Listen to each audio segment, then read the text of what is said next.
আমার আল্লাহ বললেন ওয়াইবাদুর রহমানিল্লাযীনা ইয়ামশুনা আলাল আরদি হাওনা।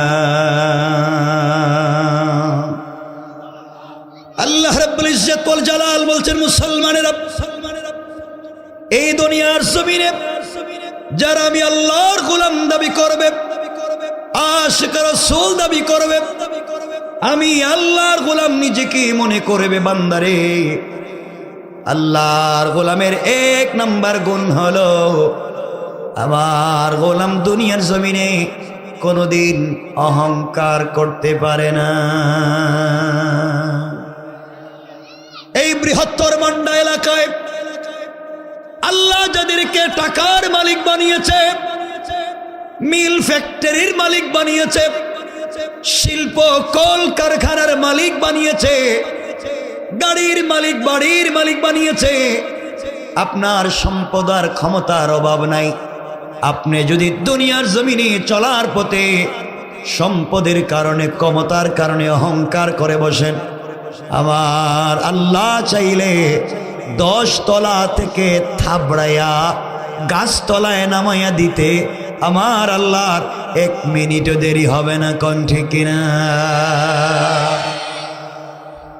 আর আপনি যদি অহংকার ছেড়ে দিতে পারেন, নিজেকে মাটির সঙ্গে মিশাইয়া দিতে পারেন, চলার পথে নিজেকে ছোট করে ফেলতে পারেন, আমার আল্লাহ চাইলে গাছতলা থেকে, বাঁশতলা থেকে কান ধরে 10 তলার মালিক বানাইয়া দিতে আমার আল্লাহর 1 মুহূর্ত দেরি হবে না। কণ্ঠে কিনা? খবরদার, সাইড কেটে খালি করে দিচ্ছে, সাইড কেটে মধ্যখানে রেখে দিছে, মনে হয় সাইডে দিয়ে ছাগল ঘাস খাইছে আর মাঝখানে জমা করে থুইছে। আসেনি কেউ? এই যে হাসতেছে, আমি দেখতেছি, কিন্তু হাসতেছে, এর মধ্যে হাসতেছে, চুল কাটছে, এই সাইডে কাটছে, ওই সাইডে। কি তারে ভাই, এটা কিতা করছো তুমি? এটা মনে 14 ফেব্রুয়ারি করছো।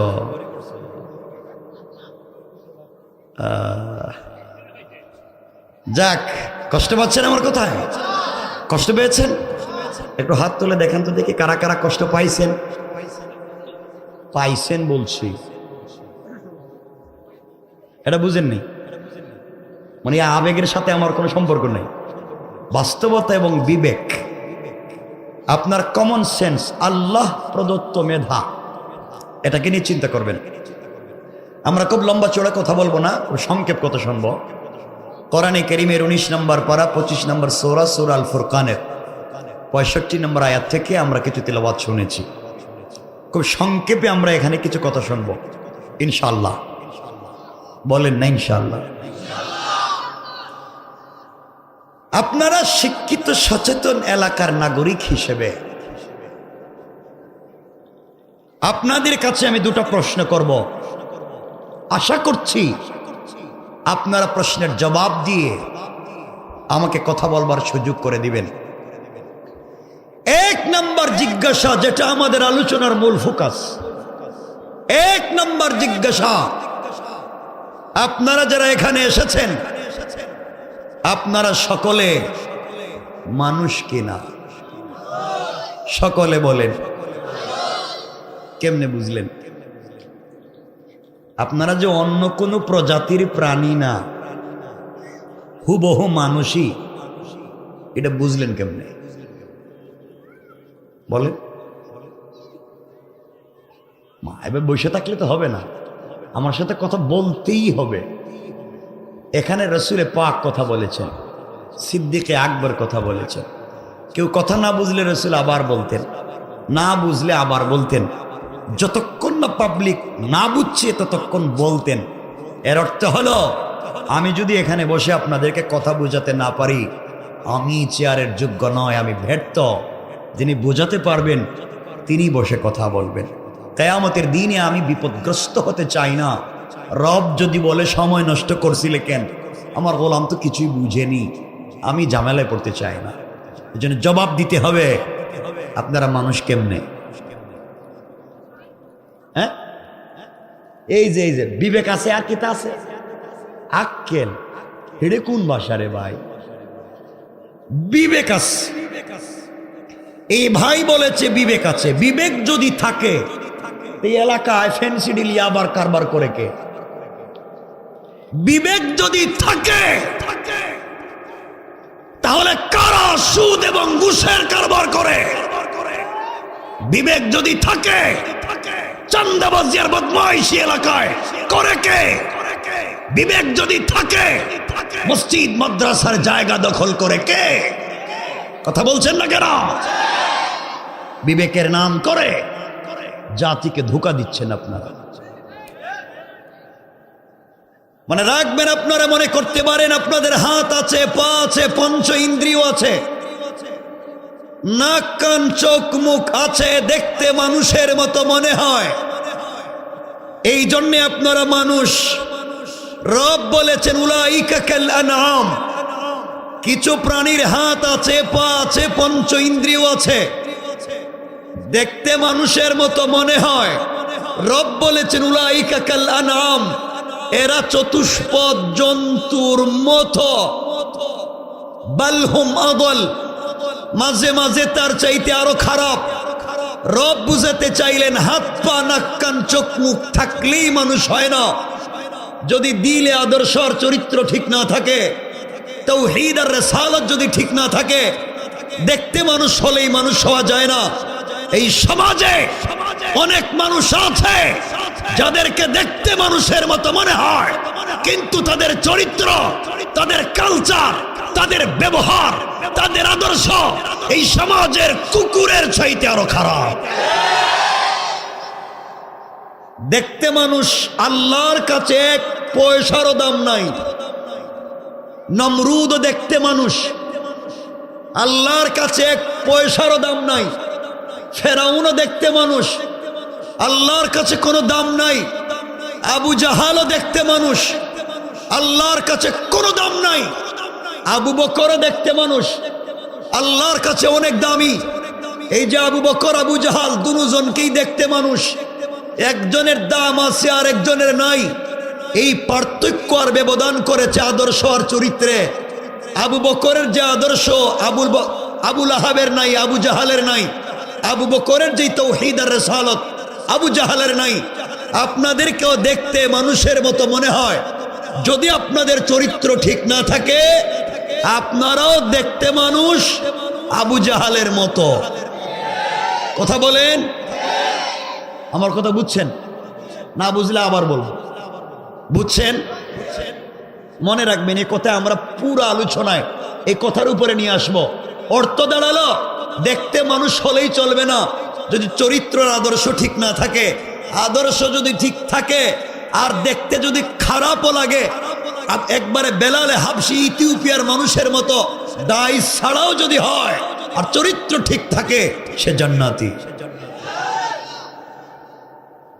2 নম্বর প্রশ্ন আপনাদের কাছে, কাগজ কলম থাকলে লিখে রাখবেন, খুব মনোযোগ দিয়ে শুনবেন। আপনারা যারা এখানে বসেছেন আপনারা সকলে মুসলমান কিনা? বলেন না একটু, সবাই বলেন না। কেমনে বুঝছেন? কিছু কয় না দেখি। কালিমা আর কিছু? নামাজ কে কইছে? এই যে আপনারা বুঝবেন আমার কথা। উনি বলছে কালিমা পড়ছি, উনি বলছে নামাজ পড়ি। এই দুনো কথারই আমরা একত্রিত করব তাফসিরে। খুব মনোযোগ দিয়ে শুনবেন। আমি আল্লাহ পাকের জাত ও সিফাতের নামে শপথ করে বলছি, শুধু কালিমা জানলে, কালিমা বুঝলে, কালিমা পড়লেই মুসলমান হওয়া যায় না। এই সমাজে যারা ইউনিভার্সিটিতে পড়েছেন অথবা ইউনিভার্সিটিতে পড়ছেন, ইসলামিক ফ্যাকাল্টিতে, ইসলামিক স্টাডিজে, ইসলামিক হিস্ট্রিতে অনেক স্টুডেন্ট, অনেক ছাত্র ছাত্রী পাওয়া যায় মুসলমানদের পাশাপাশি হিন্দু খ্রিস্টান নাই। তারা কোরআন থিসিস করে, কোরআন অ্যানালাইজ করে, কোরআন গবেষণা করে, MA করে, MPhil করে, PhD ডিগ্রি নেয়, ডক্টর হয়। আমি জানতে চাই যারা কোরআন সুন্নাহ গবেষণা করে ডক্টরেট ডিগ্রি নেয় তারা কম জানে না বেশি জানে? কথা বলেন। কম পড়ছে না বেশি পড়ছে? কম বুঝছে না বেশি বুঝছে? তাহলে ইসলামিক ফ্যাকাল্টিতে পড়ে যে হিন্দু খ্রিস্টান ভাই বোন কোরআন সুন্নাহ গবেষণা করে ডক্টরেট ডিগ্রি নিছে তারা মুসলিম? মুসলিম কেন নয়? তাদের জানবার বুঝবার পড়বার সাথে নাই আল্লাহর তাওহীদ আর নাই রাসূলের রিসালাত। বুঝা গেল? আল্লাহর তাওহীদ এবং রাসূলের রিসালাত বিবর্জিত কোরআন সুন্নাহর গবেষণা কাউকে মুসলমান বানাতে পারে? তাহলে কোন ডক্টর যদি এসে বলে হ্যাঁ সব জানে, আগে জানতে হবে তাওহীদ আর রিসালাতে পূর্ণাঙ্গ বিশ্বাস আছে না নাই। এই জন্য আজকে বিভিন্ন জায়গা দেখা যায়, আমরা শুনতে পাচ্ছি, আজকেও দেখেছি একজন লোক বক্তৃতায় বলতেছে, নাম বলছি না, যে আজকালকে বাংলাদেশের মুসলমানেরা কথায় কথায় নাকি বাংলা ভাষা বাদ দিয়া কেউ কিছু বললে বলে আলহামদুলিল্লাহ, মাশাআল্লাহ, শুকরিয়া, জাযাকাল্লাহ। কেউ যদি বলে কেমন আছো, কয় আলহামদুলিল্লাহ। কি অবস্থা, কয় মাশাআল্লাহ। কয় দেখতেছেন নি এরা বাংলা ভাষারে বাদ দিয়া আরবি ভাষার চর্চা করছে। আরে পাগলের জাত, পুরো বাংলা রেখে ইংলিশ বানিয়ে দিতেছে। ওখানে তোমরা দেখলে না? আর মানুষ ভালোবাসা দিয়া দোয়া করে এবং দোয়া নে যে ইসলামের মৌলিক শব্দগুলো দিয়া ওগুলা বলতে যাদের চুলকায়, মানে রাখবেন এরা জাতির জাতীয় দুশ্মন। ঠিক কিনা বলে আমার বন্ধুগণ? সুতরাং এই শিক্ষা নিয়ে শুধু গবেষণা করলেই মুসলমান হওয়া যায় না, যদি চরিত্র আর আদর্শ ঠিক না থাকে। আমার কথা বুঝছেন? এই যে মুরব্বী বলছেন আমরা নামাজ পড়ি এই জন্য মুসলিম, কিতাবের নাম মনে রাখবেন, আল্লামা জারুল্লাহ জামাখশরী তাফসীরে কাশাফে আর আল্লামা উবাইদুল্লাহ সিন্ধি ইনকিলাবি তাফসীরে সালাতের তাফসীর করতে গিয়া শুধু সালাত পড়লেই কি জান্নাতে যাওয়া যায় কথা শোনেন। বাবা বলেছেন আমরা নামাজ পড়ি এই জন্য মুসলিম। আমি আল্লাহ পাকের জাত ও সিফাতের নামে আবারও শপথ করে বলছি, শুধু সালাত পড়লেই মুসলিম পরিচয় দিয়া জান্নাতে যাওয়া যাবে না। আপনি নামাজ পড়ে সুদ খান, আপনি নামাজ পড়ে ওজনে কম দেন, আপনি নামাজ পড়ে সান্দাবাজি করেন, কসম আপনার একটা সেজদা নামাজের কবুল হয় নাই। কারণ নামাজের শর্ত হচ্ছে একসাথে দুই জিনিস মিলতে পারে না। রব বলেছেন ইন্নাস সালাতা তানহা আনিল ফাহশাই ওয়াল মুনকার। সালাত থাকলে অশ্লীলতা থাকবে না, অশ্লীলতা থাকলে সালাত থাকবে না। আপনি দুটোটা মিশাবেন, আপনি অরিজিনাল টাটকা ফরমালিন ছাড়া শয়তান। ঠিক কিনা বলেন? আপনি মিলাচ্ছেন কেন দুটোটা? শুধু নামাজ পড়লেই জান্নাতে যাওয়া যাবে না। আমার রাসূলের পিছনে অনেকেই সালাত পড়েছে, মাঝে মাঝে ইকামত দিয়েছে, রাসূলের দস্তারখানে খাবার খেয়েছে, রাসূলের মতো দাড়িও রেখেছে, রাসূলের মতো জুব্বা পরেছে। তার ইন্তেকালের পরে রাসূল পাক নিজের জুব্বা মুবারক খুলে তার কাফন দিয়েছেন। তার ইন্তেকালের পরে রাসূল নিজে তার জানাজায় শরীক হয়ে ইমামতি করতে চেয়েছেন। আল্লাহ বলেছেন পয়গম্বর আরবি আপনার মুসল্লি, আপনার দস্তারখানের সাথী, আপনার জুব্বা নিয়ে কবরে, ইয়া রাসূলুল্লাহ একটা জুব্বা নয় 100 জুব্বা দিয়ে কাফন দিতে পারেন, একবার নয় 1,00,000 বার আপনি তার জানাজার ইমামতি করতে পারেন, কিন্তু আমি রব তাকে জান্নাত দিব না। নাউজুবিল্লাহ বলেন। কি বুঝলেন? রাসূলের মুসল্লি। আপনি আমি কোন ইমামের মুসল্লি? রাসূলের মুসল্লি, রাসূলের দস্তারখানের সাথী, রাসূলের কপালে চুম্বন করা লোক, রাসূলের জুব্বা নিয়ে কবরে, রাসূল নিজে তার জানাজায় শরীক। রব বলতেছেন জান্নাতি না জাহান্নামী? অপরাধ তার বাহিরে যে বেশভূষা ছিল তার বিশ্বাস ভিতরে ছিল না। ভিতরে যে বিশ্বাস লালন করত বাহিরে তা প্রকাশ করত না। অর্থ হলো ভিতর আর বাহির মিল ছিল না। নামাজও ঠিক ছিল, রোজাও ঠিক ছিল, সাদাকাও ঠিক ছিল, ভিতরের বিশ্বাস ঠিক ছিল না।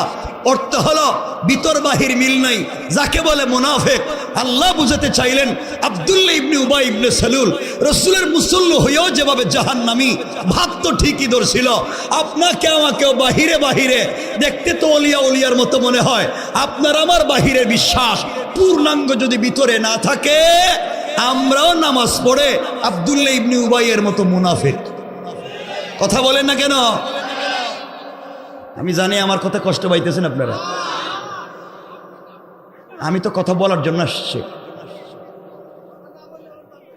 কথা কি বুঝতে পারছেন?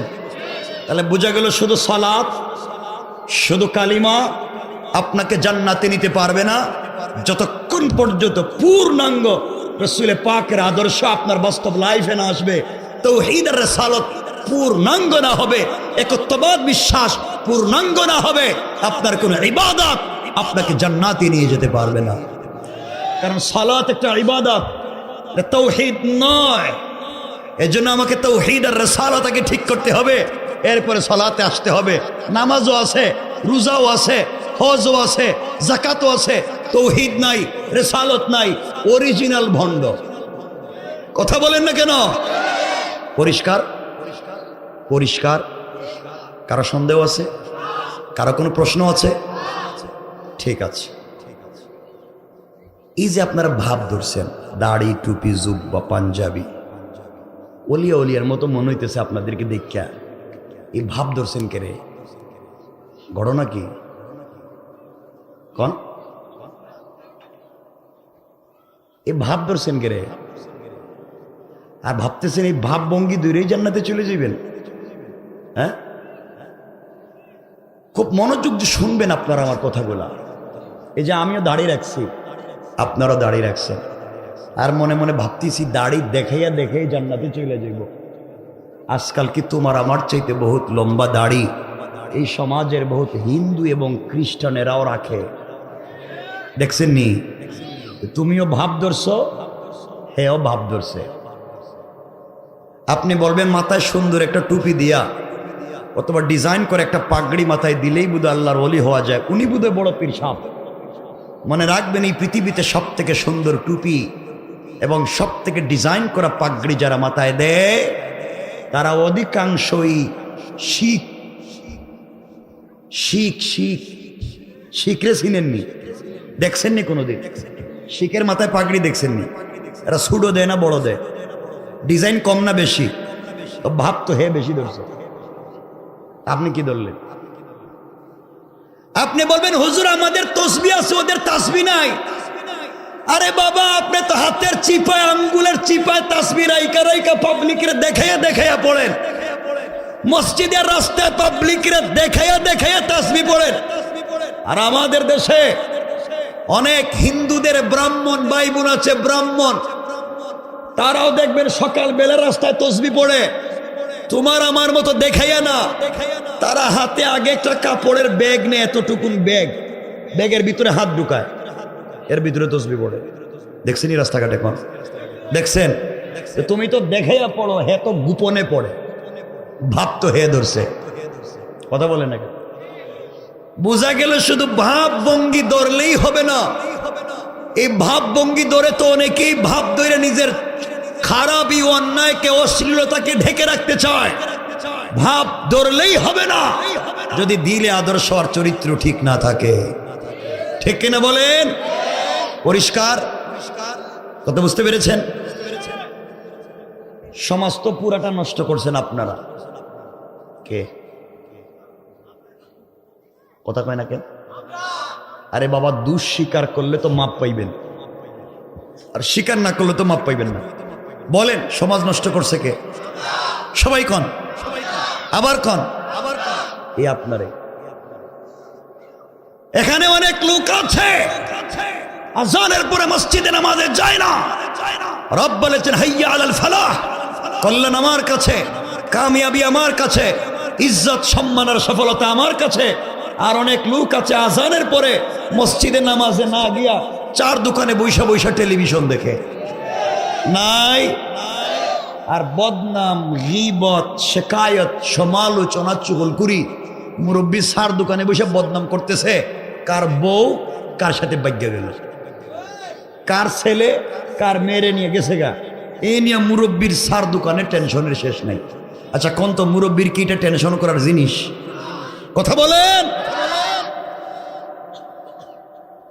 অনেক লোক আছে এখানে, হয়তো এলাকায় আছে, 5 ওয়াক্ত নামাজ পড়ে, দাড়িও রেখেছে, হজও করেছে, উমরাও করেছে। কসম রব্বে পাকের জাতের, অনেক লোক আছে 5 ওয়াক্ত নামাজ পড়বার পরেও এলাকার সব থেকে বড় সুদের কারবারি। ঠিক কিনা জোরে বলেন না? নাই। আরো খারাপ কম না, শয়তান মারার জন্য আপনারা মক্কায় যান, 8 লাখ 10 লাখ খরচ করে হজে গিয়া জামারাতে শয়তানরে কঙ্কর মারে, শয়তানরে পাথর মারে। দেখছেন নি? যারা গেছেন তো মারছেনি, আর যারা যান না এরা দেখছেন পাথর মারে না। আপনারা ইমানের সাথে জবাব দিবেন। এটা দক্ষিণ মান্ডা না? আপনারা ইমানের সাথে জবাব দিবেন। যেই শয়তানরে 10 লাখ খরচ করে মক্কায় পাথর মারতে গেছেন, এই শয়তান তার জিন্দগিতে এই মান্ডা এলাকায় আইসা সুদের কারবার করছে? কথা কয় না? আইসে? যেই শয়তানরে মক্কায় 10 লাখ খরচ করে পাথর মারতে গেছেন, এলাকায় এসে সার দোকানে বদনাম করছে? করছে? এই শয়তান কোনদিন কুদাল দিয়ে কারো আইল কাটছে? তার আইল কাটে যে শয়তান মক্কায় না এলাকায়? কথা কন। যে সুদের কারবার করে মক্কায় না এলাকায়? সার দোকানে বসে বদনাম করে যে শয়তান মক্কায় না এলাকায়? তাহলে শয়তান মক্কায় না এলাকায়? পাথর মারবেন কই? এখানে গেছেন কেন? ওখানে কি পয়সা আছে? ভাব ধরছেন হাজি লাগাইবেন? শয়তান এখানে পাথর মারতে গেছে মক্কায়। শয়তান আল্লাহ রেজিক আল্লাহ, এই কামটা তো আমিও করি না। এরা সব খাই এখন এখানে আইছে কেন? খারাপ পাইতেছেন আমি জানি। আমারে খারাপ পাইলে কি? আমি একবার আসছি, জিন্দগিতে আসবো না কি? আর আমার কি সুযোগ আছে নাকি? বলে যেতেছে শয়তান চিনলেন না। আরো লোক আছে সমাজে যারা বিলিস পলিটিক্স করে, মহল্লার রাজনীতি করে, এলাকার মডল, এলাকার মাতবর, এলাকার বিচারী, পঞ্চায়েতের বড় মুরব্বী, এলাকার সর্দার। অনেক মুরব্বী আছে এলাকায় যারা পঞ্চায়েতের বিচার করতে গিয়া 1 প্যাকেট বেনসন সিগারেট পাইয়া 1 কাপ রং চা খাইয়া এদিকের বিচার কেদিকের বিচার। ঠিক কিনা বলেন? নাই নাই। শয়তান মক্কায় না এলাকায়? পাথর মারবেন মক্কায় না এলাকায়? এখানে কি তা? হ্যাঁ, গত হজে দেখলাম এক হাজি সাহেব হজে গিয়া জামারাতে শয়তানরে কঙ্কর মারতেছে, পাথর মারতে মারতে বুঝো রাগ উঠে গেছে গা, জুতা খুললে মারতেছে। আর একজন তোর জুতা দে, মাইরে লই, 10 লাখ খরচ করেছি, শয়তান পুরো এলাকায় মাইল লেগে রাখছিস। যে শয়তানরে জুতা খুলে মারতে গেছেন, এই শয়তান জিন্দিগিতে চা খাইয়া বিচার করে নাই, বেনসন সিগারেট পাইয়া বিচার করে নাই, 500 টাকা পাইয়া কারো বিরুদ্ধে গিয়া কোর্টে এবং থানায় মিথ্যা সাক্ষী দেয় নাই, 4 দোকানে বসে চান্দাবাজি করে নাই, সুদ ঘুষের কারবার করে নাই, এরপরে হেরে মারতে গেছেন, মৌলিক নিয়ম পালন করতে গেছেন, অথচ শয়তান এখানে। সুতরাং জুতা যদি মারাই লাগে, কঙ্কর যদি মারাই লাগে, প্রতিবাদ যদি করাই লাগে, সমাজকে যদি বিনির্মাণ করতেই হয়, সমাজকে যদি শুদ্ধ পথে নিয়ে আসতে হয়, সমাজের বদমাশদেরকে জুতা মারা দরকার। ঠিক কিনা বলে? শয়তান এখানে গেছে 8 লাখ খরচ করে আরেক জায়গায়।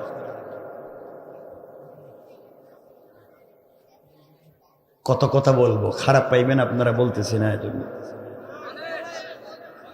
হ্যাঁ না, শুনেন না, বলেন কইলে তো আর আমি আপনাদের মতো তার আবেগ নাই, এটা চিন্তা করতে পারতেছেন না। পুরা সমাজ শেষ, সমাজ ব্যবস্থা শেষ, শেষ পর্যন্ত আল্লাহর ঘর মসজিদও শেষ। এটা ঠিক বুঝলেন কেমনি? এটা তো কই নাই কিছু, এটা কয় ঠিক? আমি তো এখনো কিছু কইনি। আল্লাহ জানে এখানে মসজিদের অনেক সভাপতি সেক্রেটারি থাকতে পারে, আছে না?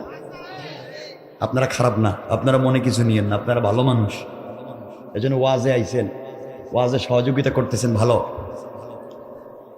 কিন্তু আমি দিলে হাত দিয়ে বলছি, শোনো মুসলমানেরা, বৃহত্তর এলাকায় খবর নাও, ম্যাক্সিমাম মসজিদের সভাপতি সুদখোর, ক্যাশিয়ার ঘুষখোর, আর সেক্রেটারি দুর্নীতিবাজ, চাঁদাবাজ, বদমাইশ, ফেন্সিডিল ব্যবসায়ী, ইয়াবা ব্যবসায়ী ইয়েতিমের জায়গা দখল করে, বিধবার বাড়ি দখল করে, গরিবের রাস্তাঘাট বন্ধ করে, কালবাড়ের পয়সা মাইরা খায়, গুরুস্থানের পয়সা মাইরা খায়, শেষ বয়সে মসজিদ মাদ্রাসার দায়িত্বশীল হয়ে যায়। নাই? সমাজ কত খারাপ! এই সমাজকে আপনি কি দিয়ে ভালো করবেন? এ ভাই, এই যে আমার দিকে তাকাও, এই যে ছেলে, উঠছো কেন? ময়রা গেলে উঠতে পারবো না এখান থেকে। এখান থেকে এই মুহূর্তে যে উঠবেন, মনে করবো আপনি হেই কামলা। আমার সোজা ওয়াজ, নারিন্দা যাইবেন, দেখবেন জুম্মা এভাবে ওয়াজ করতেছি। এই সোজা কয়েক লাখ প্রোগ্রাম যদি ইন্টারনেটে শুনেন, এভাবেই দেখবেন কথা বলতেছে। এটা সোজা সোজা ওয়াজ, উঠবেন না। ময়রা গেলে আমরা এখানে অ্যাম্বুলেন্স নিয়ে আসবো, যাইতে পারবেন না। আজকে শোনা লাগবে আপনি কি করছেন, আর ভাব ধরছেন কি অলিয়া উলিয়ার মতো, পাবলিকরে খাইয়া, পাবলিকরে ঠকাইয়া, ভাই বোনের জায়গা জমি সম্পত্তি মাইরে খাইয়া এখানে অলিয়া উলিয়ার মতো বসে রয়েছে। কথা বলেন না কেন? নাই? এখানে কেউ আসো? থাকলে একটু হাত তুলো যে আমি হেই কামলা। দেখি কে এখন উঠান না কেরে? আমি আপনারে চিনি না তো কি হয়েছে? আমার আল্লাহ তো চিনে। যেটা লজ্জা পাও হাত উঠাইতে, হেই কাজ করো কেরে? ছেড়ে দেওয়া যাবে না ইনশাল্লাহ। আমি জানি না এলাকার কন্ডিশন, গ্রামগঞ্জে খবর নিলে পাইবেন। অনেক মুরব্বী আছে এলাকায়, অনেক লোক আছে আউয়াবিন পড়ে, ইশরাক পড়ে, চাশতের নামাজ পড়ে, তাহাজ্জুদ পড়ে, ফজরের নামাজ জামাতে পড়ে, সকালবেলা রুটির মতো কোরআন শরীফ পড়ে, পীর সাহেবের দেওয়া তসবিহ পড়ে, সব পড়ে সেইরা কুদাল চিনেননি? কুদাল কথা কয় না? কুদাল একটা কান্দে নিয়া আল্লাহর নামের জিকির করে করে জমিতে যায়, আর আল্লাহর নামের জিকির কইরা আর একজনের আইল কাইটটা ঢুকাইয়া দেয়। কথা কন না? এগুলা নাই? বলেন নাই? আপনারা তো খারাপ কম না, আপনারা তো শয়তান। মেয়ের সম্পত্তি মাইরে খাইতেছ, আর তুমি চিন্তা করতেছো দোয়া কবুল হইব। আস্তাগফিরুল্লাহ।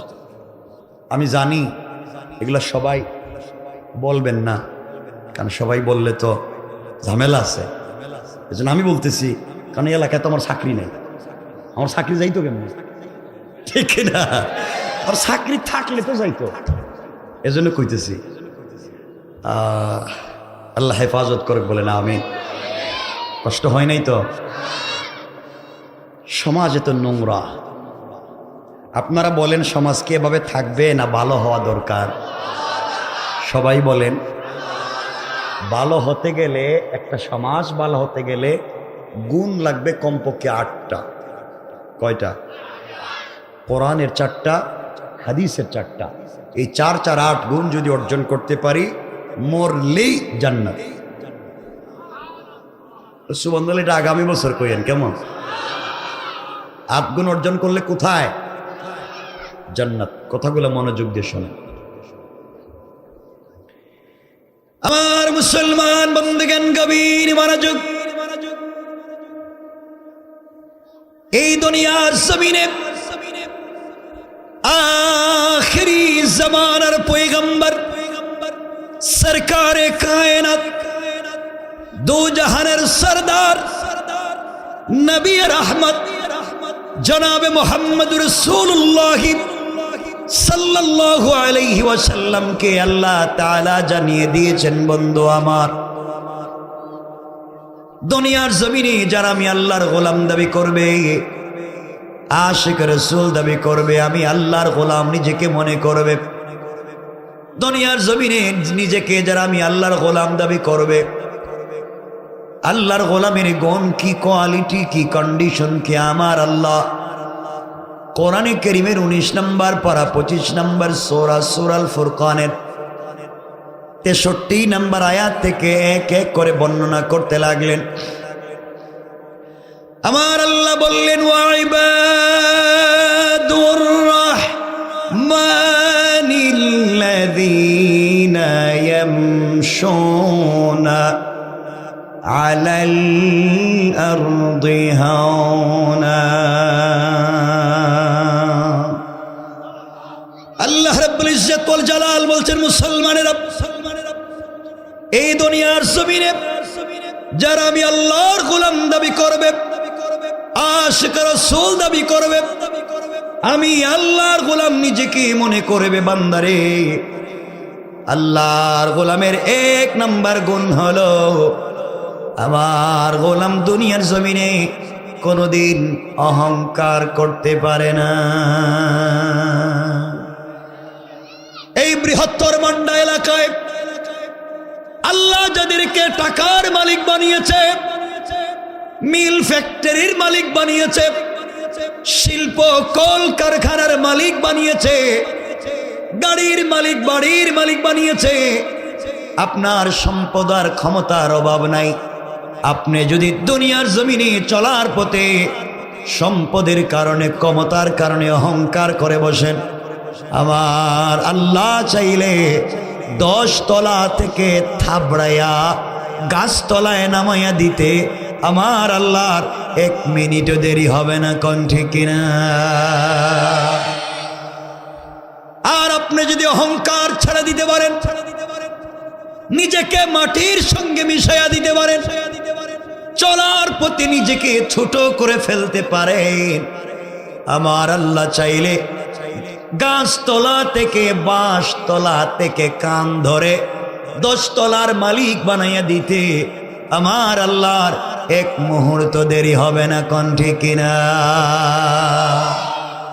খবরদার, চলার পথে অহংকার করা যাবে। আপনারা করেননি? না না, আপনারা তো ফেরেশতা পর্যায়ে পৌঁছে গেছে। ডাইরেক্ট কেমনে চেহারার সামনে বৈশা কয় না, অথচ অহংকারের গাঠি নিয়ে বসে রয়েছে, ডাইরেক্ট কইতেছে না। দেখবেন, আমি আঙ্গুল দিয়ে দেখে দিই, আমি তো অবাস্তব কথা বলবোই না। দেখবেন এলাকায় বেচার আগে গরিব ছিল, পয়সা পাতি ছিল না, হঠাৎ করে এলাকায় বড় লোক, হঠাৎ করে পয়সাওয়ালা। দেখবেন নতুন পয়সার গরমে কোন এলাকার সাধারণ পাবলিক রে ঠিক মতো চিনে না, ঠিক কিনা? আজ থেকে 100 বছর আগে, 70 বছর আগে আপনাদের মান্ডায় খবর নেন, এলাকায় অনেকের ঘরে ছিল লাখ লাখ টাকা, আজকে তার ছেলে মেয়েরা মানুষের ফ্যাক্টরিতে, মানুষের দোকানে কাজ করে খায়। নাই নাই। আর আজ থেকে 50-70 বছর আগে এই এলাকায় অনেকের ঘর ছিল ঝুপড়ি ঘর, বৃষ্টি দিলে টিন লাগাবারও পয়সা ছিল না। আজ তার ছেলে মেয়ের ঘরে আল্লাহ লাখ লাখ টাকা, কোটি কোটি টাকার মালিক বানাইছে। আছে না? কে করতে পারে? অহংকার করা যাবে? সবাই বলতে যাবে। অহংকার যে শুধু আপনাদের ভিতরে ঢুকছে তা না, আমরা যারা হুজুর, এই যে আমি আমার কথা কইতেছি, আপনাদের না, আমরা যারা হুজুর, আমাদের ভিতরেও অহংকারের গাঠটি ঢুকে গেছে। এটা ঠিক বুঝলেন কেমনে? এটা তো ওয়াজি করলাম না, এটা ঠিক কইতেছে। মানে হুজুরের কথা আইছে তো, একটু হুজুরের যদি একটু বেশি কোয়া যায় হেডেই বালা। আমি তো হি ওয়াজি করলাম না, ঠিক। আজকে হুজুরদের ভিতরে সব নামা আজাল্লাহ অহংকার ঢুকে গেছে। মাঝে মাঝে দেখবেন, এলাকার কথা বলতেছি না, আগেই বলছি, মাঝে মাঝে দেখবেন কেউ যদি এলাকার বড় হুজুর হয়ে যায়, এলাকার বড় হুজুর, তিনি দেখবেন রাস্তায় চলতে গিয়া আর সাধারণ পাবলিকের সালাম দেন না। হ্যাঁ, সালাম দেন না।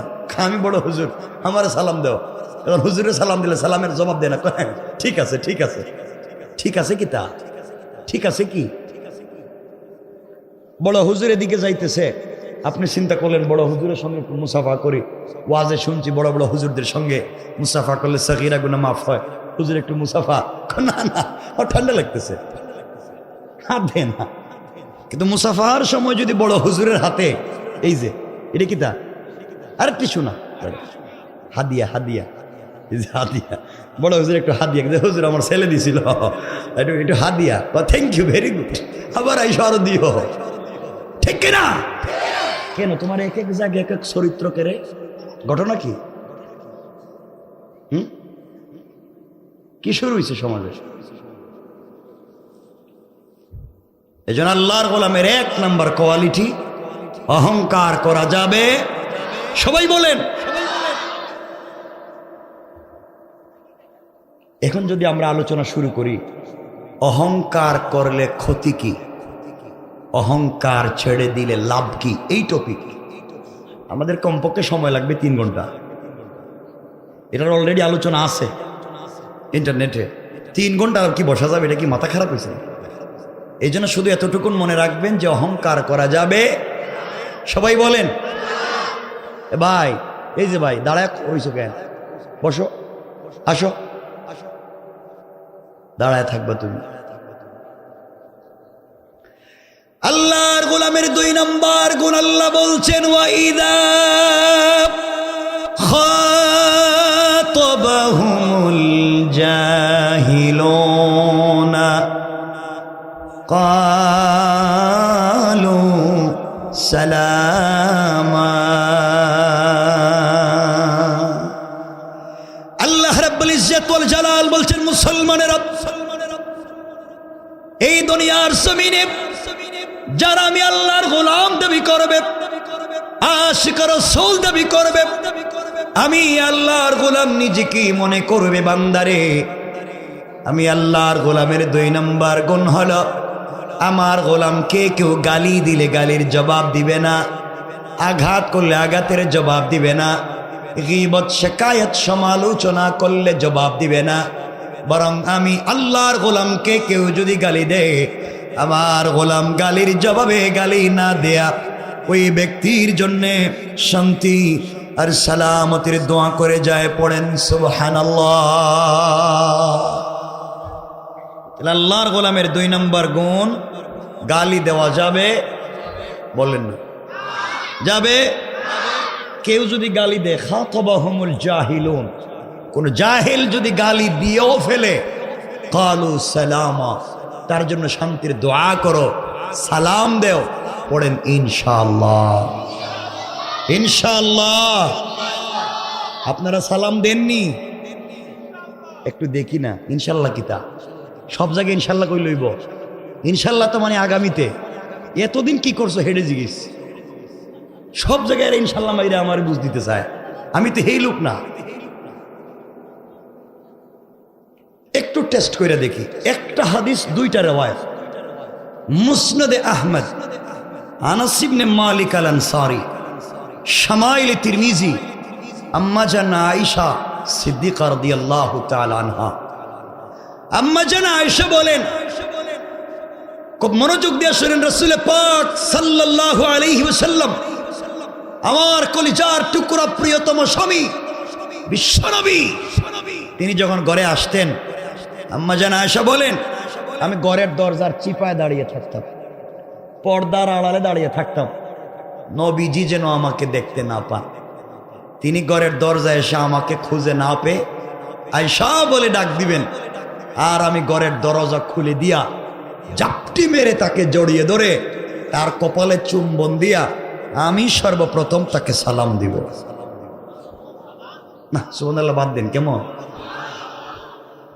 আম্মা জান আয়েশা বলছেন, ওয়াল্লাহি, আল্লাহর জাত ও সিফাতের শপথ, আমি আমার জিন্দেগিতে রাসূল পাককে আগে সালাম দিতে পারি নাই, বরং রাসূল পাক ঘরে আসার অনেক দূরে থাকতে আমাকে সালাম দিতেন। একসাথে সবাই বলতে হবে, আরো জোরে কইতে হবে। এখানে কয়েকটা শিক্ষা, মনোযোগ দিয়ে শুনেন, এক মিনিটে শুনেন। এক, রাসূল আয়েশাকে সালাম দিয়েছেন, এর অর্থ হলো বড় ছোটকে সালাম দিয়েছেন। রাসূল বড়, আয়েশা ছোট। রাসূল আয়েশাকে সালাম দিয়েছেন, অর্থ হলো বড় ছোটকে সালাম দিয়েছেন। শিক্ষা হলো, আপনি বড় লোক, আপনি পয়সাওয়ালা, আপনার বয়স বেশি, আপনি আল্লামা, আপনি খতিব, আপনি প্রিন্সিপাল, আপনি মুফতি সাহেব, আপনি ইমাম সাহেব, রাস্তায় হাঁটতে গিয়া রাস্তায় যদি একজন সুইপার, একজন ভ্যানওয়ালা, একজন ঠেলাওয়ালা, একজন রিক্সাওয়ালা, একজন দিন মজুর, সাধারণ মুসলমানকে সালাম দিতে আপনার যদি কলিজায় বাদে 100% আপনি অহংকারী। ঠিক কিনা বলেন? কেন আপনি সালাম দিলেন না? কেন দিলেন না? 2, রাসূল আয়েশাকে সালাম দিয়েছেন, এর অর্থ হলো রসুল বাহির থেকে এসে ঘরে সালাম দিয়েছেন। রসুল বলেছেন আহলাল বাইত, তোমরা গড়ে আসলে সালাম দেও যারে পাও, গড়ে যদি কেউ নাও থাকে তাও সালাম দেও, কারণ ফেরেশতারা তো আছে। বাহির থেকে আসলে ভিতরে সালাম দিতে হয়। আপনারা ভিতরে ছিলেন, আমি বাহির থেকে ভিতরে আসছি, সুন্নত আমি আপনাদেরকে সালাম দিব। শিক্ষা হলো বাহির থেকে আসলে ভিতরে সালাম দিতে হয়। অর্থ দাঁড়ালো উস্তাদ ছাত্রদেরকে সালাম দিবেন, টিচার স্টুডেন্টকে সালাম দিবেন। ছাত্ররা আগে থেকেই ক্লাসে বসা থাকে, উস্তাদ বাহির থেকে ক্লাসে আসেন। নিয়ম হলো উস্তাদ ছাত্রকে সালাম দিবেন। আমরা আমাদের উস্তাদদেরকে সালাম দিতে পারতাম না, দরজা এসে তারা আগে সালাম দিতেন। এখন আমাদের দেশে উল্টা, ছাত্ররা যদি হুজুররে সালাম না দেয় তাহলে ফিডায়। কথা কন না করে, ঠিক কিনা বলেন? কেন এটা করেন? কেন উল্টা কাম করে? তিন, কষ্ট হইতেছে আপনাদের মনে? আমি কি সংক্ষেপ করব?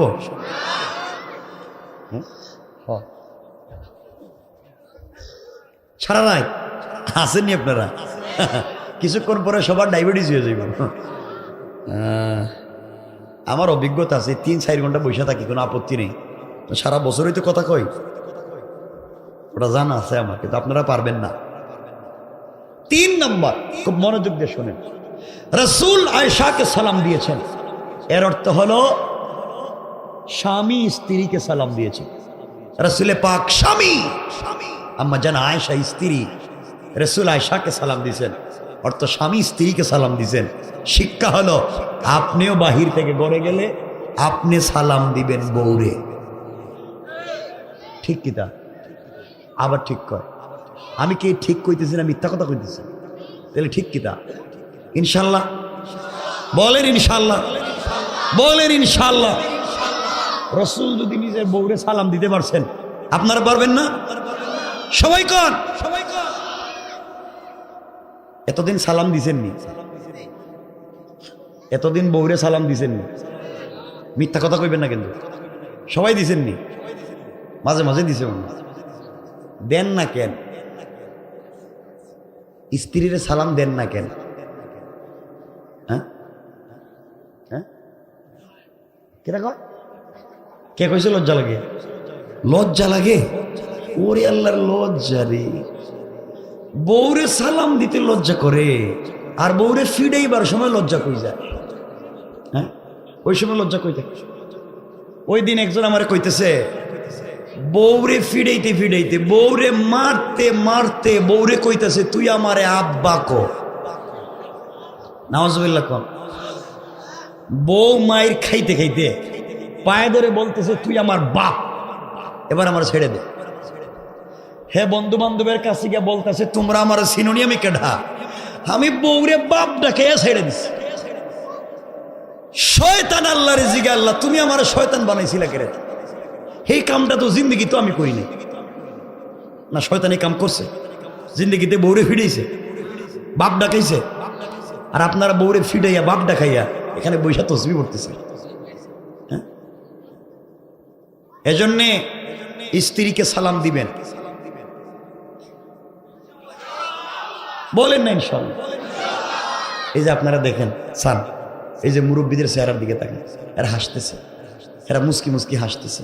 এই দেখেন, এরা চিন্তা করতেছে রে বাবা তুমি যে ওয়াজ করতেছ 50-60 বছর গেছে গা, বউরে সালাম দিলাম না, আজকে যদি সালাম দেই তুই বউ মনে করবো বুইরে কোন কাম ঘটাইছে, আর আমারে সালাম দিয়ে ভাব মারতেছে। ঠিক না?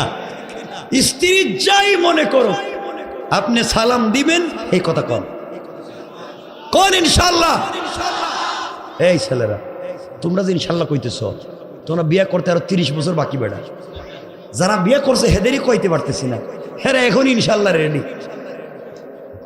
আমি তো যাদেরকে ওয়াজ করতেছি হেদেরকেই পারতেছি না। সবাই বলেন ইনশাল্লাহ, পিছন থেকে বলেন ইনশাল্লাহ। আজকে ওয়াজ শেষ কইরা বাসায় যাবেন, বাসায় গিয়ে করে দরজে দাঁড়াইয়া বলবেন স্ত্রী আসসালামু আলাইকুম ওয়া রাহমাতুল্লাহ। বউ কইব মা এত রাত্রে বুড়ারে কোন বুতে ধরলো? আপনি বলবেন কোনো বুতে ধরে নেই, হুজুর এই মাত্র 2 টাকার ফাউন্ডেশনে ওয়াজ করছে আর আমি সুন্নত আদায় করছি। ইনশাআল্লাহ দেখেন বাবা, কোন ইনশাআল্লাহ কোন, নাইলে আমার নির্ধারিত সময় এখনো বাকি আছে। আমি কিন্তু ওয়াজরে পাল্টাইয়া দিব, পাল্টাইয়া। এই যে মহিলাদেরকে দিয়ে ঘরে কাজ করান, রান্নাবাড়ি করান, ঘর মুছান, বাথরুম পরিষ্কার করান, বেডরুম পরিষ্কার করান, বাচ্চা কাচ্চা সব দেখে নিজের স্ত্রী আমি হেই ওয়াজ কইরা দিব, সব আপনি করা লাগবে। কইতেছে ঠিক, এটা বোধহয় কাম করে, বোধহয় ঠিক কইতেছে। এমনকি ঘরে যদি বাচ্চা থাকে, ছোট দুধের বাচ্চা, হেই ওয়াজ কইরা দিব, হেরে দুধও আপনি খাওয়াইতে হইব। কুত্তেকে না খাওয়াইবেন আপনি জানেন। এখন কন আমি কি হেই ওয়াজ কইরা দিব না সালাম করবেন? এক জায়গায় যেতে হইব, হেই ওয়াজ করবো না সালাম দিবেন? ইনশাল্লাহ কন। মোটামুটি একটা লেভেল লাগছে, এবার একটু কিছু একটা তো করতে হইব।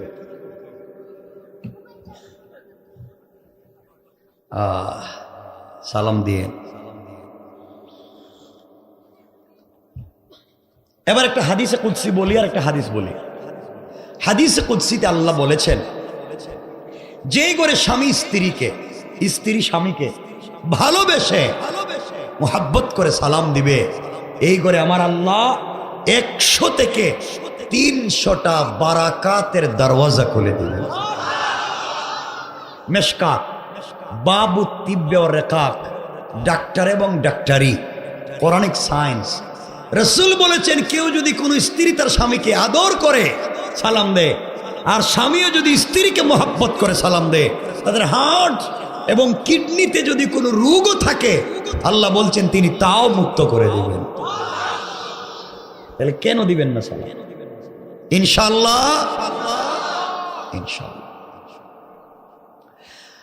আজকাল আমাদের ঘর সুন্দর না, পরিবার ফ্যামিলি বন্ডিং চমৎকার না, স্বামী স্ত্রী সম্পর্ক নাই, ফ্যামিলির স্বামী স্ত্রীর কেমিস্ট্রি চমৎকার না। এই জন্য আমাদের ঘর থেকে ভালো ভালো সন্তান জন্ম নেয় না।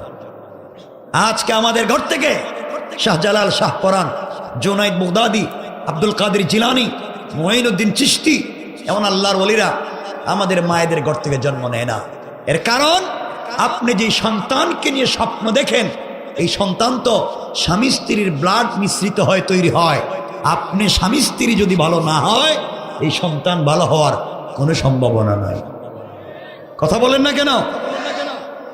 আপনারা দেখেন বিশ্বনবী হযরতে খাদিজাতুল কুবরা, স্বামী স্ত্রী সম্পর্ক কত চমৎকার ছিল। আল্লাহ তাদের ঘরে জন্ম দিয়েছেন সাইয়্যিদাতু নিসাই আহলিল জান্নাহ, হযরতে ফাতেমা। সুবহানাল্লাহ বলেন। হযরতে ফাতেমা, হযরতে আলী। এই বাচ্চারা, এই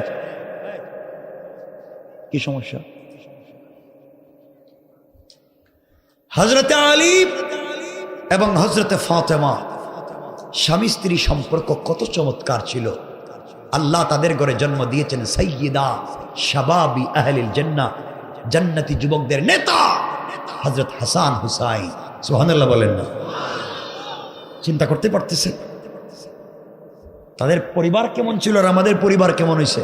আজকালকে আমাদের মায়েদের ঘর থেকে জন্ম নেয় বল্টু মিয়া। বল্টু বল্টু দুনিয়ায় সে কিচ্ছু খায় না। হেরে যদি কিচ্ছু খাওয়াইতে হয়, আগে টেলিভিশনে মুটু পাটলু দেখাইতে হয়, ঠিক কিনা?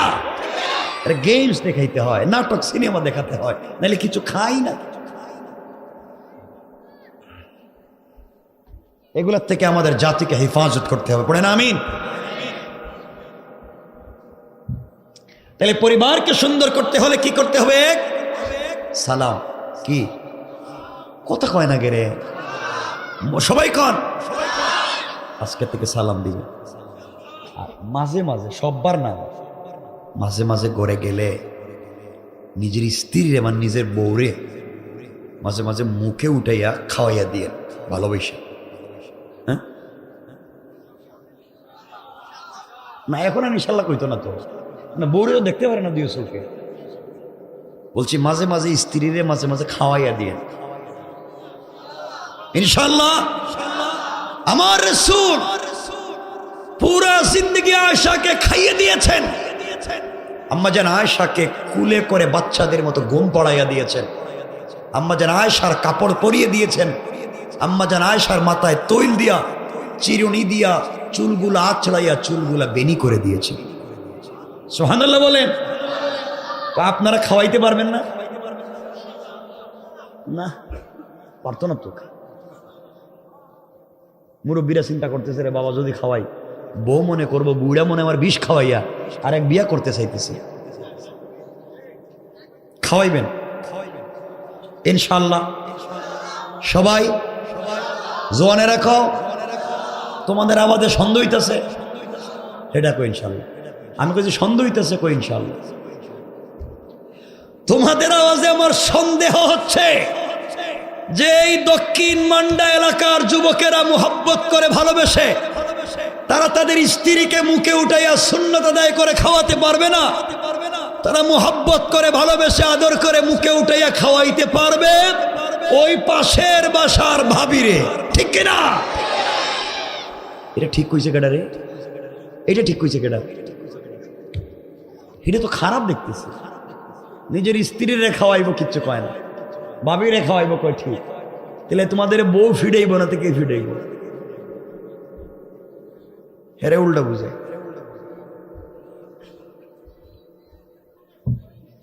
আল্লাহ হেফাজত করে, বলে না আমি। তাহলে পরিবারকে সুন্দর করতে হবে তো ইনশাআল্লাহ। কেমনে করবেন দেখেন, পরিবার সুন্দর হলে কি হয়। আমার মুসলমান বন্ধুগণ, গভীর মনোযোগ কথাগুলো দিল দিয়ে শুনেন কি বলতে চাই। এক নম্বর অহংকার করা যাবে না, 2 নম্বর গালি দেওয়া যাবে না, 3 নম্বর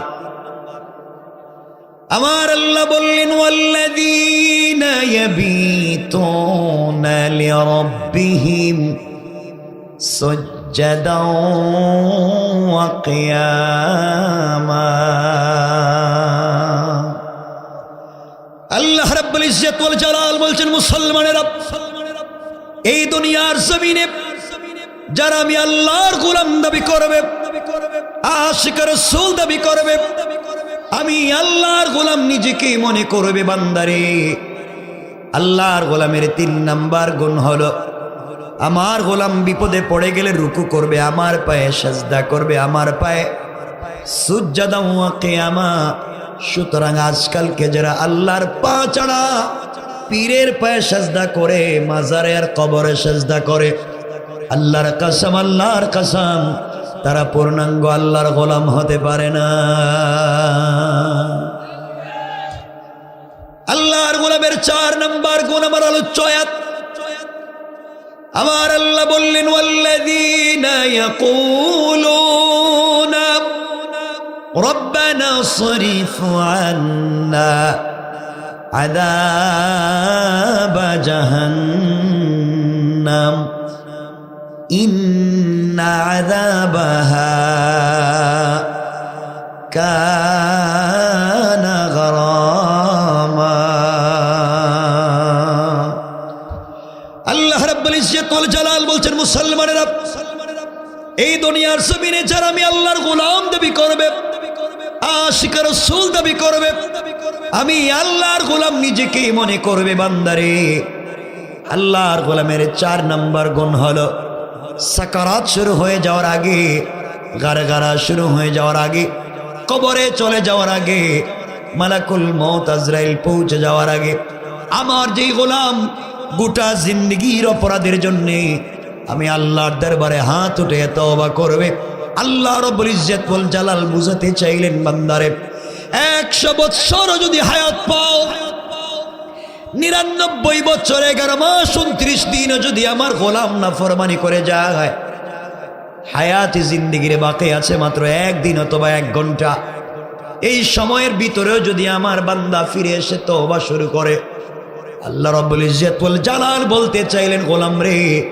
আমি আল্লাহ তোমার পুরা জিন্দেগির অপরাধগুলোকে ক্ষমা করে দিয়া জান্নাতি বলে ফয়সালা করে দিতে আমার আল্লাহর 1 মুহূর্ত দেরি হবে না। পড়েন সুবহানাল্লাহ। এই জন্য কথাগুলো মনে রাখবেন, শোনেন।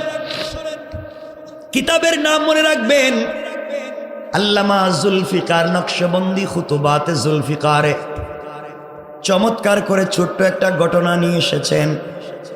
একটা শব্দের যদি জিকির করতে পারেন, আমল করতে পারেন, ওই এক শব্দের আমলের মাধ্যমে আল্লাহ আপনাকে মাফ করে জান্নাত দিতে পারে।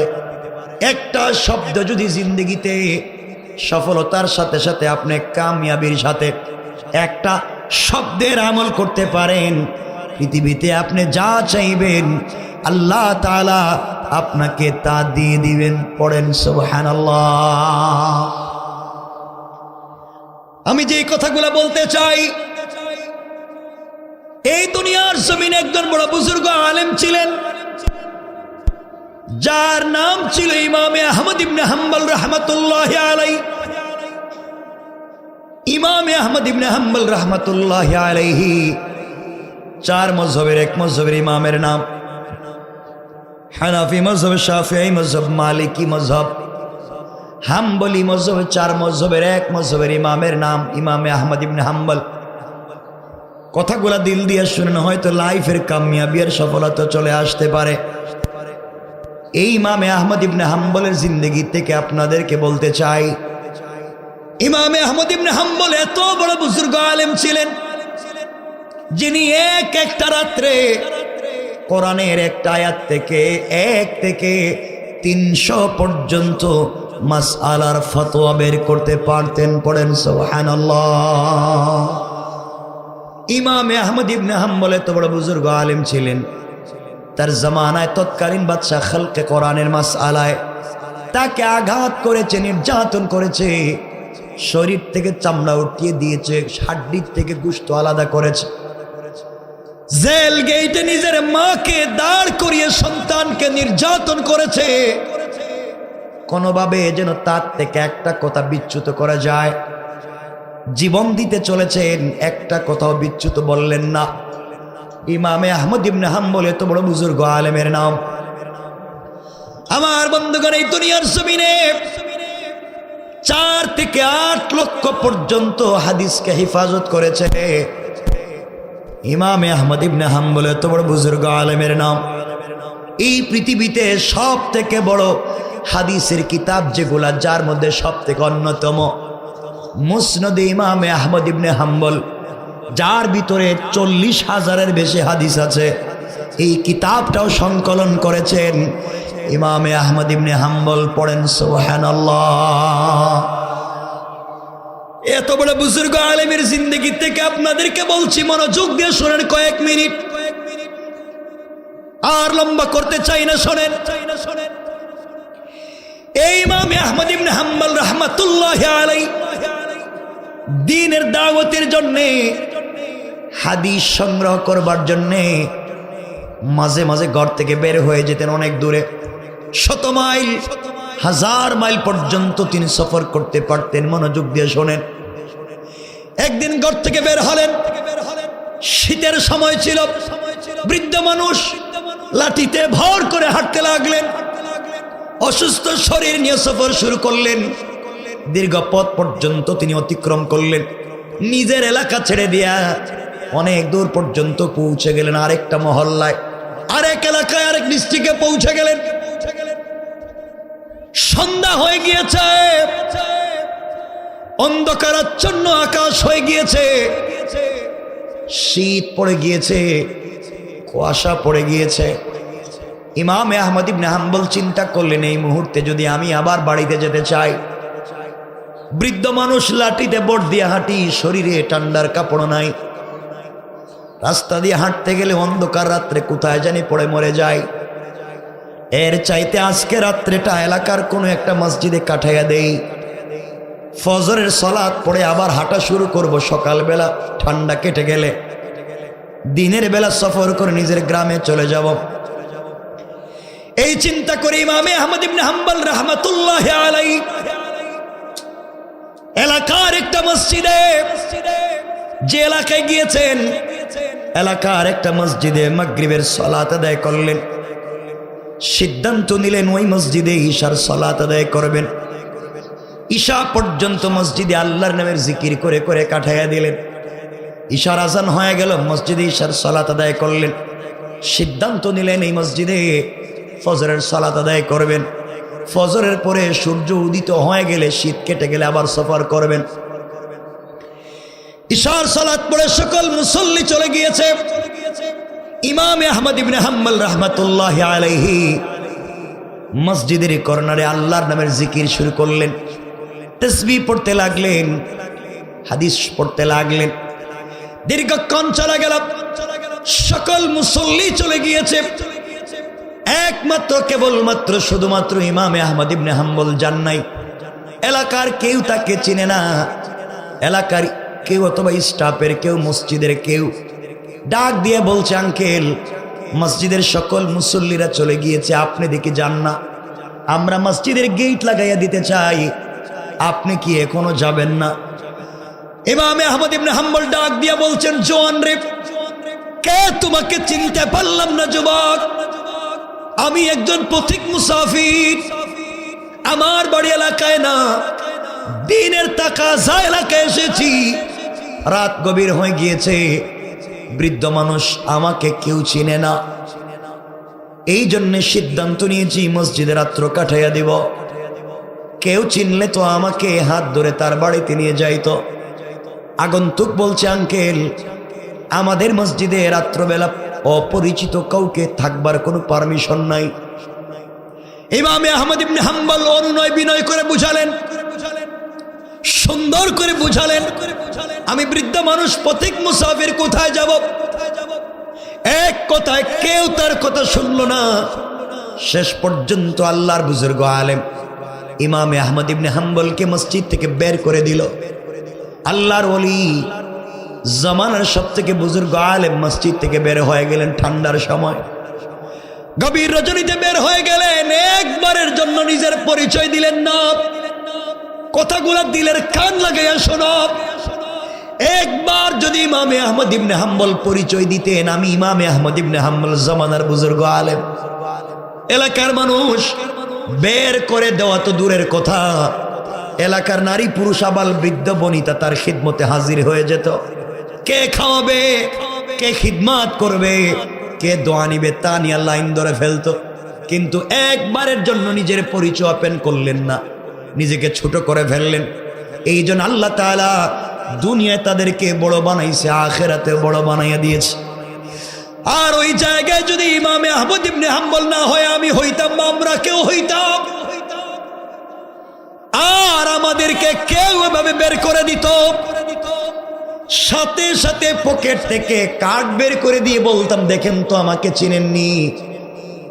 পুরা দুনিয়ার পাবলিক আমাদেরকে চিনে, আমাকে চিনে, আপনি দেখি চিনলেন না? এই যে আমার কার্ড, দেখেন আমি কত বড় বল্টু মিয়া। আমরা নিজেকে বড় বানাতে চাইতাম, এই জন্যে আল্লাহ তাআলা আমাদেরকে ছোট বানাইয়া দেয়। আর যারা দুনিয়ার জমিনে চলার পথে নিজেকে ছোট বানাইয়া দিয়েছে, আল্লাহ তাআলা তাদেরকে বড় বানাইয়া দিয়েছে। কোন সুবহানাল্লাহ।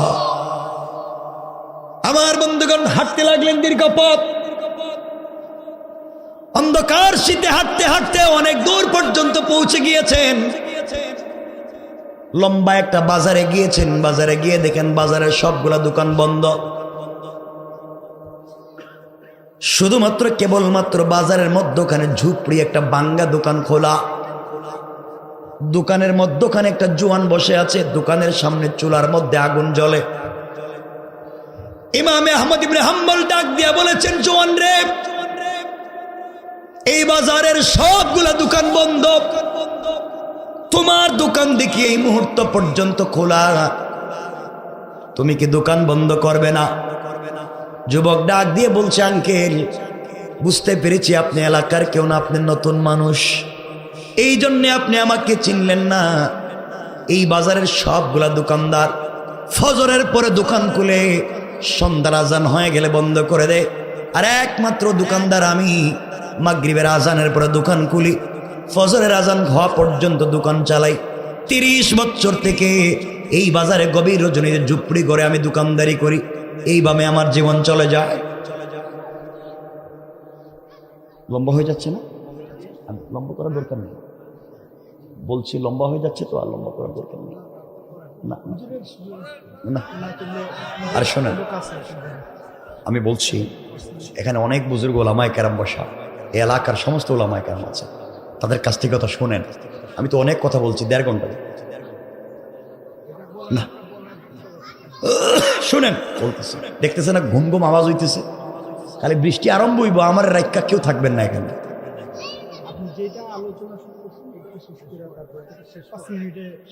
আচ্ছা, কেউ উঠবেন না তো? আমি যাওয়ার পরে না, বৃষ্টি আসলেও এখন আর কেউ না কিছু না, বসবেন। তুফান আইলেও, একবারে ঘূর্ণি জড়াইলেও কি মান আমার জানা আছে, সব ফালায় চলে যাবে। আমার মুসলমান বন্ধুদের কথাগুলো দিল দিয়ে শুনেন, সংক্ষেপ করে দেই। এক পর্যায়ে ইমাম আহমদ ইবনে হাম্বল যুবকটাকে ডাক দিয়ে বলেছেন, যুবক রে, আমি তোমার কাছে জানতে চাই বাবা, এই বাজারে যে চুলার তোমার দোকানে আগুন জ্বলে আর কতক্ষণ থাকবে? যুবক বলছে, আঙ্কেল, ফজর পর্যন্ত চুলার ভিতরে আগুন জ্বলবে। আল্লাহর ওলি ইমাম আহমদ ইবনে হাম্বল ডাক দিয়ে বলেছেন, জওয়ান রে, তাহলে কি আমি তোমার দোকানের সামনে দাঁড়িয়ে আগুন পোহাতে পারবো? শরীরে তাপ নিতে পারবো? এর মাধ্যমে আমার শরীর থেকে কিছু ঠান্ডা কমে যাবে। যুবক ডাক দিয়ে বলছে, আঙ্কেল, আপনি কেন বাহিরে দাঁড়িয়ে দাঁড়িয়ে কষ্ট করবেন?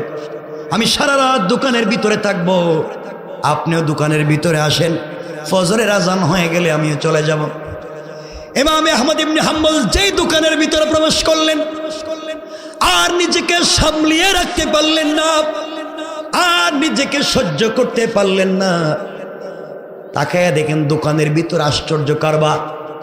যুবক দোকানের ভিতরে রুটি বানাবার জন্য যখন খাই বানায়, খামির বানায়, আটা দিয়ে ময়দা দিয়ে যখন খামির বানায়, তখন যুবক একটা শব্দ পড়ে, আস্তাগফিরুল্লাহ।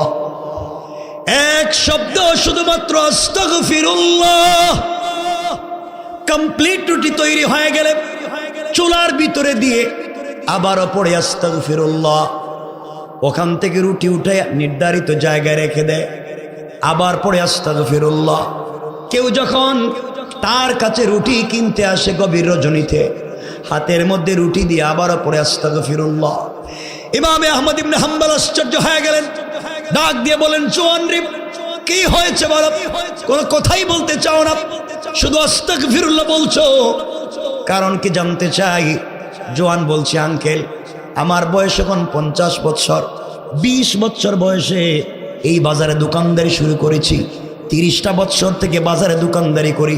50 বছর হয়ে গিয়েছে। 30 বছরে আমি তো রাত্রবেলা রুটি বিক্রি করার সময় আস্তাগফিরুল্লাহ পড়ি। ইমাম আহমদ ইবনে হাম্বল বলেন, কারণ কি? যুবক বলছে, আঙ্কেল শোনো, মুসলমানেরা শোনো, ইনসাফ বুঝো, আমানতদারি বুঝো। যুবক বলছে, আঙ্কেল, এই জন্য আমি আস্তাগফিরুল্লাহ পড়ে যাই। আমি তো হাত দিয়ে রুটি বানাই, হাত দিয়ে রুটি বানাতে গেলে সবগুলা রুটি সমান করে বানাতে পারি না। কোন রুটি হালকা বড় হয়ে যায়, কোনটা হালকা ছোট হয়ে যায়, কোনটা হালকা পাতলা হয়ে যায়, কোনটা ভারী হয়ে যায়, কোনটা শক্ত হয়ে যায়, কোনটা কাঁচা থেকে যায়। এই যে সকল কাস্টমারকে সমান করে সার্ভিস দিতে পারলাম না, কিন্তু সবার কাছ থেকে পয়সা সমান নিয়েছি, সবার কাছ থেকে টাকা কিন্তু সমান নেই, সার্ভিস সমান দিতে পারলাম না। এই যে অনিচ্ছাবশত ভুলের কারণে আমার ভুল হয়ে যায়, সমান করতে পারলাম না, এই জন্য আস্তাগফিরুল্লাহ পড়ে যায়। আল্লাহ তাআলা যেন আমার এই যে অনিচ্ছা সত্ত্বে যে ভুল হয়ে যায়, সেই ভুলটাকেও যেন রব ক্ষমা করে দেয়। বাইরে আপনিও ঢাকা শহরে বিজনেস করেন, আপনি রেস্টুরেন্টের কারবার করেন, আপনি সকল কাস্টমারকে সমান করে কাপে চা দিতে পারেন না।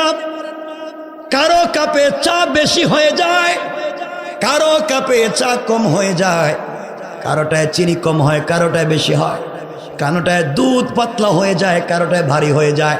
আপনি কারো পরোটায় তেল বেশি পড়ে যায়, কারোটায় কম পড়ে যায়। এই যে আপনি সমান করতে পারলেন না, আপনি আমানত রক্ষা করতে পারেন না এই ব্যবসায়। আল্লাহর রাসূল বলেছেন, লা ঈমানা লিমান লা আমানাতা লা। আপনি পূর্ণাঙ্গ আমানত রক্ষা করতে পারলেন না, পূর্ণাঙ্গ ইমানের কথাও চিন্তা করতে পারবেন না। এই জন্যে আপনিও চিন্তা করা দরকার, বাজারে ব্যবসা করতে গিয়ে কেমনে ভারসাম্য রক্ষা করবেন। আমার বন্ধুগণ, ইমামে আহমদ ইবনে হাম্বল বলছেন, যুবক বলো 30 বছর থেকে আস্তাগফিরুল্লাহ পড়ে যাও, কি পেয়েছো?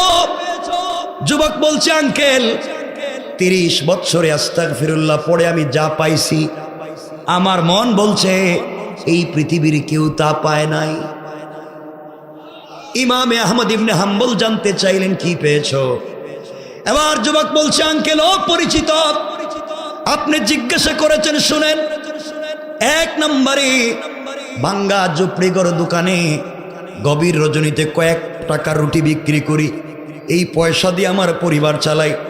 আমার পরিবারে 50 জনের বেশি ফ্যামিলি মেম্বার, 50 জনের বেশি আমার পরিবারের সদস্য। এই ভাঙ্গা ঘরে গভীর রাতে রুটি বিক্রি করে ঘরের সংসার চালায়, 50 জনের পরিবার চালাই। এলাকার মসজিদ মাদ্রাসা এতিমখানায় সাদাকা খয়রাত দান খয়রাত করি, গরিব অসহায়কে দান খয়রাত করি। মাস শেষে দেখা যায় আমার পকেটের টাকা শেষ হয়ে যায় না। আল্লাহু আকবার। আঙ্কেল আমার সম্পদে পয়সায় আল্লাহ বরকত দিয়েছে, কোটি টাকার মালিক বানিয়েছে। ইমামে আহমদ ইবনে হাম্বল বললেন, যুবক আর কি পাইছ? যুবক বলছে, আঙ্কেল আল্লাহ তাআলা এই বয়স 50 হয়ে গেছে বয়স, আস্তাগফিরুল্লাহ পড়বার কারণে আল্লাহ তাআলা আমার বয়সী কত মানুষ মারা গিয়েছে, এখন পর্যন্ত আল্লাহ আমার হায়াতে বারাকা দান করেছে। ইমামে আহমদ ইবনে হাম্বল বলছেন, আর কি পেয়েছো জওয়ান? যুবক বলছে, আঙ্কেল এই 30 বছরে যত বছর থেকে আস্তাগফিরুল্লাহ পড়ে যাই, আমার বডিতে জটিল কঠিন রোগ হওয়া তো দূরের কথা, আস্তাগফিরুল্লাহ পড়বার কারণে আমার বডিতে জ্বর সর্দি কাশির মতো সাধারণ কোন রোগ হয় না। ইমামে আহমদ ইবনে হাম্বল বলছেন, যুবক আর কি পেয়েছো? চোখের পানি মুছে মুছে যুবক বলতেছে, আঙ্কেল 30টা বছর থেকে আস্তাগফিরুল্লাহ পড়ে যায়, 30 বছরে 35 বারের বেশি আল্লাহর রাসূলকে স্বপ্নে দেখেছি। ইমামে আহমদ ইবনে হাম্বল আশ্চর্য হয়ে গিয়েছেন, বলছেন, যুবক আর কি পেয়েছো? এবার যুবক বলছে, আঙ্কেল 30 বছর থেকে আস্তাগফিরুল্লাহ পড়ে যাই, এই আস্তাগফিরুল্লাহ পড়বার কারণে আমি আমার জন্য, আমার পরিবারের জন্য, এলাকাবাসীর জন্য, দেশবাসীর জন্য, আমার কাছে যত মানুষ দোয়া চায়, আমি রুটিওয়ালা হাত উঠাইয়া দোয়া করি, হাত উঠাতে দেরি হয়, আল্লাহ তাআলা আমার দোয়াকে কবুল করে নিতে দেরি হয় না। পড়েন সুবহানাল্লাহ। আমার মুসলমান বন্ধুগণ, কথাগুলো দিল দিয়ে শুনেন কি বলতে চাই। ইমামে আহমদ ইবনে হাম্বল বলছেন, যুবক তোমার জিন্দেগিতে শুধু পূর্ণতার পূর্ণতা, কোটি টাকার মালিক হয়েছ, হায়াতে বরকত পেয়েছ, সুস্থতার নিয়ামত পেয়েছ, আল্লাহর রাসূলকে স্বপ্নে দেখেছ, জিন্দেগির সবগুলা দোয়াকে কবুল করিয়েছ। এত এত পূর্ণতার লাইফে তোমার কি কোনো অপূর্ণতা আছে? এত এত পূর্ণতার লাইফে তোমার কি কোনো কষ্ট আছে? যুবক ডাক দিয়া বলছে, আঙ্কেল আমার লাইফে একটা কঠিন কষ্ট আছে, আমার লাইফে একটা কঠিন কষ্ট আছে, আপনাকে কি বলা যায়? ইমামে আহমদ ইবনে হাম্বল বলছেন, কি বলতে চাও আমাকে বলো। যুবক বলছে, আঙ্কেল আল্লাহ সব আমাকে দিয়েছে। বৃষ্টি চলে আসতেছে, বললে তো হয় না। ভাইকে উঠবেন না, একজন উঠবেন না। উঠবেন কেন? এতগুলো মানুষ বসে রয়েছে, আপনারা উঠবেন কেন? 1 মিনিটে শেষ করে দিবে কথাটা এখানে এইভাবে। ইমামে আহমদ ইবনে হাম্বল ডাক দিয়ে বলেছেন, জোয়ান রে আমি জানতে চাই, বলো না কি হয়েছে। যুবক বলছে, আঙ্কেল 30 বছর থেকে আল্লাহর কাছে যত দোয়া করি সব দোয়া আল্লাহ কবুল করে, ছোট্ট একটা দোয়া করে কবুল করে না। 30 বছর থেকে আল্লাহর কাছে বলেছি, আল্লাহ শুনেছি এই জামানার সব থেকে বড় বুজুর্গ আলেম ইমামে আহমদ ইবনে হাম্বল, আমি তাকে দেখতে চাই। আঙ্কেল পৃথিবীতে যত দোয়া করেছি সব কবুল করেছে, ইমামে আহমদ ইবনে হাম্বলকে দেখতে চাই। আল্লাহ তাআলা ওই দোয়া কবুল করলো না। ইমামে আহমদ ইবনে হাম্বল নিজেকে আর সামলিয়ে রাখতে পারলেন না, ডাক দিয়া বলছেন, যুবকরে, কিছুক্ষণ আগে তোমার দোকানের সামনে দাঁড়িয়ে, এই মুহূর্তে তোমার দোকানের ভিতরে দাঁড়িয়ে যেই মুরব্বীটা কথা বলে, তিনি আর কেউ না, তিনি হলেন, আমি হলাম সেই ইমামে আহমদ ইবনে হাম্বল। পড়েন সুবহানাল্লাহ। বসেন, বৃষ্টি তো মাত্র আইছে, এখন দোয়া করেন। আমি আর কি বলতাম বলেন ভাই, এটা কি? এই না আপনাদের ঝড় তুফান এলে থাকবেন? বলেন, কথা বলেন। এখন বুজুর্গ ওলামা বসেন। ভাই আমরা একটু বসেন। আমরা যদি সবাই মিলে আল্লাহ তাআলার কাছে দোয়া করি, আল্লাহ কি বৃষ্টি